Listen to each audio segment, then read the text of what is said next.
Congressman Paul, I believe you are the only man on the stage who opposes the war in Iraq, who would bring the troops home as quickly as almost immediately, sir.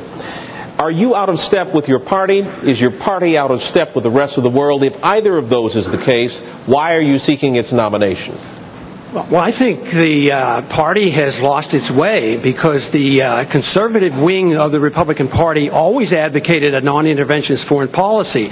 Senator Robert Taft didn't want to be in NATO. George Bush won the election in the year 2000 campaigning on a humble foreign policy, no nation building, no policing of the world. Republicans were elected to end the Korean War. The Republicans were elected to end the Vietnam War. There's a strong tradition of being anti-war in the Republican Party. It is the constitutional position. It is the advice of the founders to follow a non-interventionist foreign policy. Stay out of entangling alliances. Be friends with countries. Negotiate and talk with them and trade with them. Just think of the tremendous improvement relationships with Vietnam. We lost 60,000 men. We came home in defeat. Now we go over there and invest in Vietnam. So there's a lot of merit to the advice of the founders and following the Constitution. And my argument is that we shouldn't go to war so carelessly. When we do, the wars don't end. Congressman, you don't think that changed with the 9/11 attack, sir? What changed?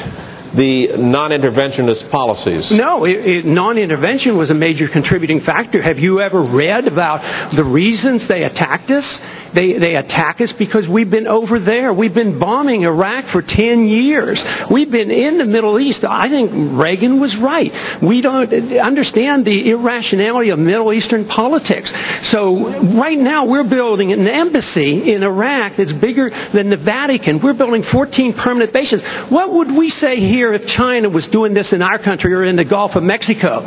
We would be objecting. We need to look at what we do from the perspective of what would happen if somebody else did it to us. Are you suggesting we invited the 9/11 attack, sir? I'm suggesting that we listen to the people who attacked us and the reason they did it. And they are delighted that we're over there because Osama bin Laden has said, I am glad you're over on our sand because we can target you so much easier. They have already now, since that time, have killed 3,400 of our men, and I don't think it was necessary. Wendell, may I make a comment on that?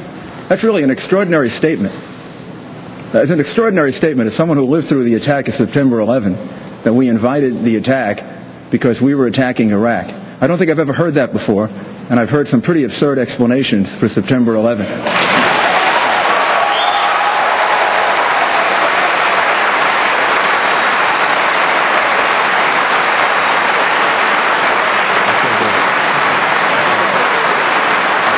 And I would ask the congressman to withdraw that comment and tell us that he didn't really mean that. Congressman? I believe very sincerely that the CIA is correct when they teach and talk about blowback.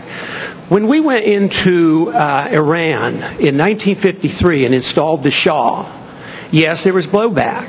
The reaction to that was the taking of our hostages, and that persists. And if we ignore that at our own risk. That if we think that we can do what we want around the world and not incite hatred, then we have a problem. They don't come here to attack us because we're rich and we're free. They come and they attack us because we're over there. I mean, what would we think if we were if other foreign countries were doing that to us? Can I have 30 seconds, please? No, wait a second. We'll all get 30 seconds. They are coming. We all want 30 seconds to talk about this.